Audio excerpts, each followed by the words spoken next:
ఇంతటి ఆటుపోట్లను తట్టుకుని పార్టీ తరపున నిలబడ్డ ప్రతి కార్యకర్తను, ప్రతి నాయకుడిని అభినందిస్తున్నాను కూడా. కొంతమంది గాయాలు జరిగాయి, కొంతమందికి అయితే 2 ప్రాణాలు కూడా పోయాయి. వైఎస్ఆర్ కాంగ్రెస్ పార్టీకి సంబంధించిన వ్యక్తులు, సంబంధించిన సింపథైజర్స్వి, వాళ్ళ కుటుంబాలకు ప్రగాఢ సానుభూతి కూడా తెలుపుతా ఉన్నాను. ఒకసారి వ్యవస్థను ఒక్కసారి చూస్తే ఎంతటి దారుణంగా చంద్రబాబు నాయుడు గారు, తెలుగుదేశం పార్టీ వ్యవహరించింది అని చూస్తే మాత్రం నిజంగా ఒక వ్యక్తి ఓడిపోతూ ఉన్నాడు అని తెలిసి ఆ ఓటమిని ఏ రకంగా తనను తాను రక్షించుకునేందుకు ఏ స్థాయికి మనిషి దిగజారిపోతాడు అని చెప్పడానికి నిదర్శనలు చూస్తే చాలా బాధ అనిపిస్తుంది. చిత్తూరు జిల్లాలో పెద్దతిప్ప సముద్రంలో టీసుదంలో టీడీపీ నాయకులు, కార్యకర్తలు దాడిలో వైఎస్ఆర్సీపీ కార్యకర్త వెంకట్రాయపురెడ్డి మృతి చెందారు. అనంతపురం జిల్లా తాడిపత్రిలో దివాకర్ రెడ్డి వర్గీయులు వేట కొడవలతో దాడి చేయడంతో వైఎస్ఆర్సీపీకి చెందిన పుల్లారెడ్డి అనే కార్యకర్త చనిపోవడం. విజయనగరం జిల్లాలో జియమ్మవలస మండలంలో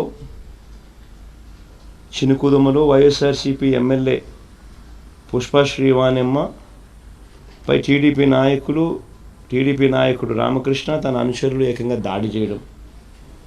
నెల్లూరు రూరల్ నియోజకవర్గంలో ఆర్ఎస్ఆర్ స్కూల్ పోలింగ్ కేంద్రం వద్ద ఓటర్లను ప్రలోభపెట్టేందుకు టీడీపీ నేతలు ప్రయత్నిస్తే వారిని వైఎస్ఆర్సీపీ అభ్యర్థి అనిల్ కుమార్ యాదవ్ అడ్డుకోవడంతో ఆయనతో పాటు పార్టీ కార్యకర్తలపై దాడి.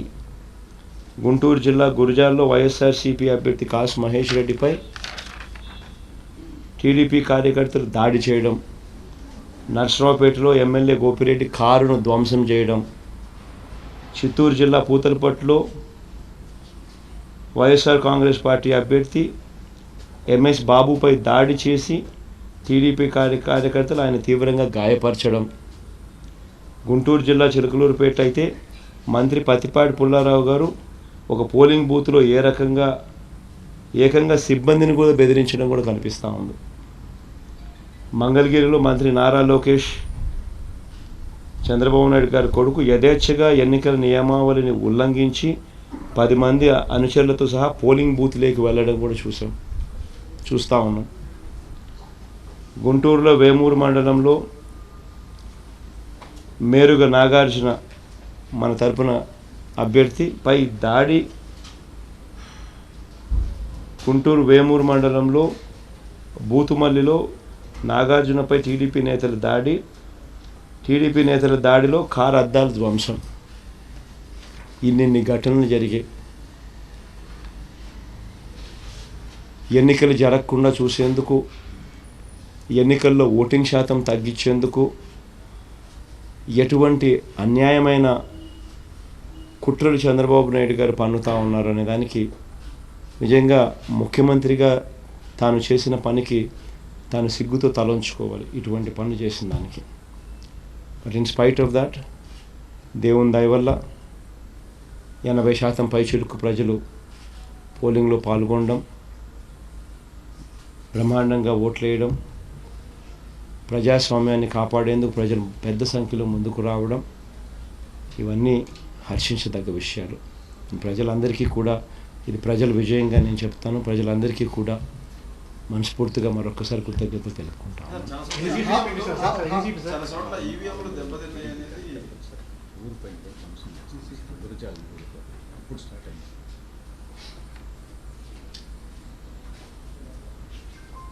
గురజాల కాన్స్టిట్యున్సీలో ఇప్పుడే జంగమహేశ్వరంపుర గ్రామంలో 600 మంది టీడీపీ కార్యకర్తలు దాడి.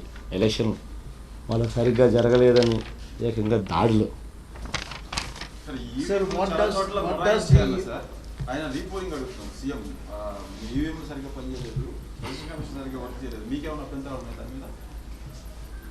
ఒక్కటి నాకు చెప్పండి అన్న, నాకు అర్థం కాదా. 80% మంది పొద్దున్న నుంచి పోలింగ్లో పాల్గొన్నారు.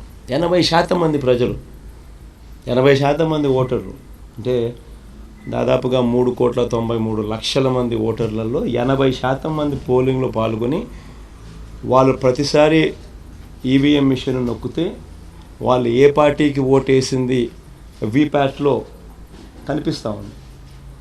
అంటే నొక్కితే ఫ్యాన్ గుర్తుకు ఓటేసినట్టు కనిపిస్తూ ఉంది. నాకు కూడా కనిపించింది.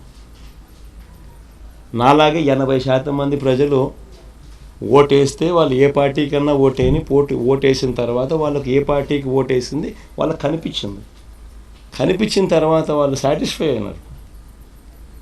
సాటిస్ఫై అయిన తర్వాత 80% ఓటింగ్ నమోదైంది. హై పర్సంటేజ్ ఆఫ్ ఓటింగ్ ఇప్పటికే 80%.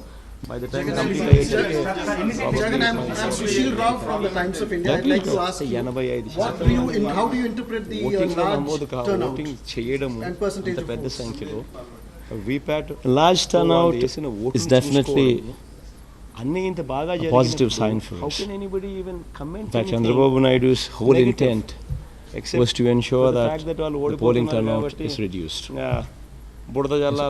His whole intent was that. In fact, every statement whatsoever he has given was leading towards that. But fortunately, people have understood his play. Large turnout, they have not fallen into his trap, and people have protected democracy themselves.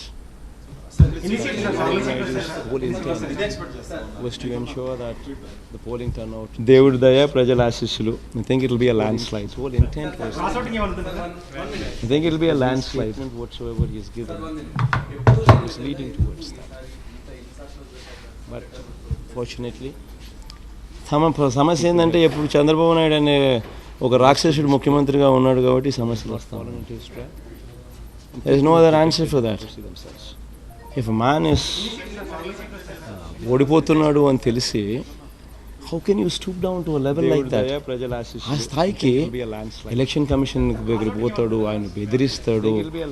తర్వాత ఈ comments on EVMs, then polling జరగకుండా చూసేందుకు విశ్వ ప్రయత్నం చేస్తూ falls statements. ముఖ్యమంత్రిగా ఉన్నాడు కాబట్టి సమస్య. దెన్ ఓటింగ్లో భయభ్రాంతులు చేసేందుకు literally all these incidents what I just spoke about. ఓడిపోతున్నాడు అని తెలిసి ఇన్ని కార్యక్రమాలు చేయడము, is it right for somebody to do something like that? Election commission దగ్గరికి పోతాడు, ఆయన బెదిరిస్తాడు. తర్వాత ఈ కమెంట్స్ ఈవీఎం తప్పకుండా ఉండు చంద్రబాబు నాయుడు గారి మోసానికి. పోలింగ్ జరుగుతుంది, చంద్రబాబు నాయుడు గారి ప్రయత్నం చేస్తూ ఫాల్స్ స్టేట్మెంట్. నేను ఒకటి దెన్ ఎగ్జాక్ట్గా అదే that's what I wanted to tell. all these incidents what I just పసుపుకు I just ఇంతకుముందు ఒకసారి కూడా చెప్పిన మేనిఫెస్టో రిలీజ్ చేసేటప్పుడు. బట్ మీరు రిపీట్ చేయమంటే ఐ జస్ట్ రిపీట్ దట్. 5 లక్షల రూపాయలు గ్రూపులు తీసుకున్న వాళ్ళు 5 లక్షల గ్రూపులు ఉంటారు, 7 లక్షల గ్రూపులు ఉంటాయి, 10 లక్షల గ్రూపులు ఉంటాయి. చంద్రబాబు నాయుడు గారు 5 లక్షల గ్రూపులు తీసుకున్న మహిళలు, అక్కలు, చెల్లెమ్మలు సంవత్సరానికి రూపాయి వడ్డీ వేసుకున్నా కూడా ఎగ్జాక్ట్గా వాళ్ళు దే ఎండ్ అప్ పేయింగ్ 60,000 రూపాయలు వడ్డీ. ఇంతకుముందు ఒకసారి కూడా చెప్పిన మే 2016 నుంచి చంద్రబాబు నాయుడు గారు జీరో వడ్డీ పథకాన్ని రద్దు చేసి గ్రూపులు తీసుకున్న గత ప్రభుత్వాలు పొదుపు సంఘాల అక్కచెల్లెమ్మలకు కానీ రైతులకు కానీ 0 వడ్డీకి రుణాలు ఇచ్చే పరిస్థితి. 5 లక్షలు ఈయన వచ్చిన తర్వాత దాన్ని రద్దు చేశారు. ఈ అక్కచెల్లెమ్మలకు సంబంధించి మే 2016 నుంచి పథకాన్ని పూర్తిగా రద్దు చేశారు, 0 వడ్డీ పథకం. సో 5 లక్షల గ్రూప్ తీసుకున్న వాళ్ళు రూపాయి వడ్డీ కింద సంవత్సరానికి 60,000. సో మే 2016 నుంచి 2019 మే దాకా అంటే 3 సంవత్సరాలు 60,000 ఇంటూ 3 సంవత్సరాలు అంటే 1,80,000. 5 లక్షల గ్రూప్ తీసుకున్నది 1,80,000 రూపాయలు వడ్డీ కడతా ఉన్నారు. 7 లక్షల గ్రూప్ తీసుకున్న వాళ్ళు రూపాయి వడ్డీ లెక్కేస్తే సంవత్సరానికి 84,000 ఇంటూ 3 ఏళ్ళు అంటే 2,52,000 వడ్డీ. 5 లక్షల గ్రూప్ తీసుకున్న 10 లక్షలు తీసుకున్న గ్రూపు రూపాయి వడ్డీ సంవత్సరానికి 1,20,000 అంటే 3 ఏళ్ళకి కలిపి 3,60,000 రూపాయలు వడ్డీ 60,000 ఇంటూ 3. చంద్రబాబు నాయుడు పసుపు కుంకుమ డ్రామా చేసి ఆయన ఇచ్చింది ఎంత? గ్రూపుకు 1,00,000. 1,80,000 రూపాయలు వడ్డీ కడతా ఉన్నారు. 5 లక్షలు తీసుకున్న వాళ్ళకి కూడా వడ్డీ 1,80,000 వాళ్ళు 3 ఏళ్ళకి కలిపి వడ్డీ లెక్కేస్తే 7 లక్షలు తీసుకున్న వాళ్ళకు వడ్డీ 2,52,000. 3 ఏళ్ళు అంటే 10 లక్షలు తీసుకున్న వాళ్ళకు వడ్డీనే 3 ఏళ్ళకి కలిపి 3,60,000. ఈయన ఇచ్చింది 1,00,000 రూపాయి వడ్డీ. సున్నా వడ్డీ పథకం గతంలో ఇచ్చేది రద్దు చేస్తున్నాడు. 3 ఏళ్ళకి కలిపి 3 లక్షలు. సో సున్నా వడ్డీ పథకాన్ని ఆయన కంటిన్యూ చేస్తున్నా కూడా చంద్రబాబు ఆ అక్క చెల్లెమ్మలకు దేవుడు గోటెన్ మోర్ ఎంత గ్రూప్ వాళ్ళకి ఇంకా ఎక్కువ వచ్చి ఉండేది. సో అక్క చెల్లెమ్మలు జరిగిన మోసం గురించి వాళ్ళకు తెలుసు. రైతుల పరిస్థితి, రైతులకు కూడా ఇదే రకంగా సున్నా వడ్డీ ఎగరగొట్టిన పరిస్థితులు. 87,612 కోట్ల రూపాయలు చంద్రబాబు నాయుడు గారు ముఖ్యమంత్రి అయ్యే నాటికి వ్యవసాయ రుణాలు ఈయన ఇచ్చింది 1,00,000 పర్ యానం. సంవత్సరానికి రైతులు వడ్డీ రూపేణ కట్టేది 7-8 వేల కోట్లు. సో సున్నా వడ్డీ పథకాన్ని 87,612 కోట్లు, 87,612 crores. వాళ్ళకి ఇంకా ఎక్కువ వచ్చింది. Just the interest component alone is 7,000-8,000 crores per annum. వాళ్ళకు తెలుసు 5 yearsలో 35,000, 7,000 into 5 years చేసుకున్న 8,000 into 5 years చేసుకున్న 35,000 to 40,000 crores అయ్యే నాటికి వ్యవసాయ రుణాలు. Farmers ended up paying as interest. ఈయన సున్నా వడ్డీ పథకం రద్దు చేసినాడు కాబట్టి గతంలో సున్నా వడ్డీకి రుణాలు ఇచ్చే పరిస్థితి ఉండేది కాబట్టి. So farmers have seen through it.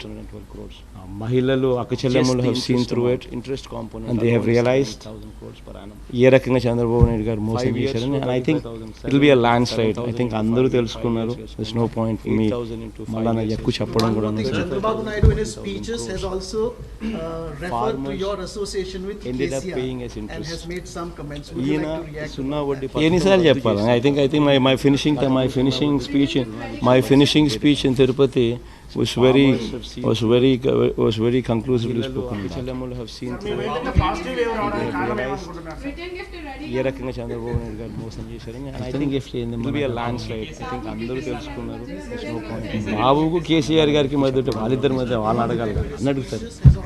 But as far as Andhra Pradesh state is concerned, definitely people will teach. ఎన్నిసార్లు చెప్పాలి?